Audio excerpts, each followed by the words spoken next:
wonderful service we are having already. Luke chapter 16, quickly, help me with the scriptures. Luke chapter 16, quickly. Luke 16, Luke 16. Let's look into Luke. The book of Luke chapter 16 from verse 2 to verse 9. This is earth realm service. And I'm talking to you on maximizing the earth realm. Maximizing the earth realm. Luke chapter 16, verse 2 to verse 9. And he called him and said unto him, How is it that I hear this of thee? Give an account of thy stewardship, for thou mayest be no longer a steward. Then the steward said within himself, What shall I do? For my Lord taketh away from me the stewardship. I cannot dig to beg. I am ashamed.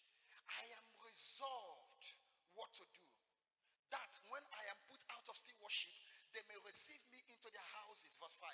So he called every one of his lost debtors unto him and said unto the first, How much owest thou unto my Lord? And he said, 100 measures of oil. And he said unto him, Take thy bill, sit down quickly and write 50. Then said he to another, How much owest thou? And he said, 100 measure of wheat. And he said unto him, Take thy bill and write 40. And the Lord commended the unjust steward. Mark that word. The Lord commended the unjust steward because he had done wisely. Pay attention. For the children of this world are in their generation wiser than the children of light. And I say unto you, make to yourselves friends of mammon, of unrighteousness, that when ye fall, they may receive you into their everlasting habitation. Maximizing the earth realm. I want to say some few things before I talk about the earth specifically. One of the greatest challenges of believers of our generation is that we have become so heavenly conscious that we are now earthly useless. One of the biggest challenges in the church world amongst believers is that we have become so heavenly conscious that we have now become earthly useless.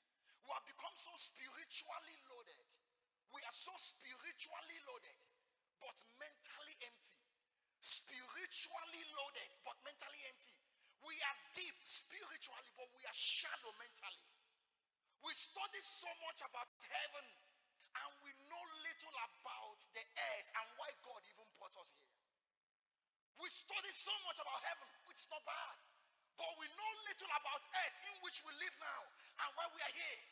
We talk about eternity so much that we don't even have time. We don't know anything about time. We discuss about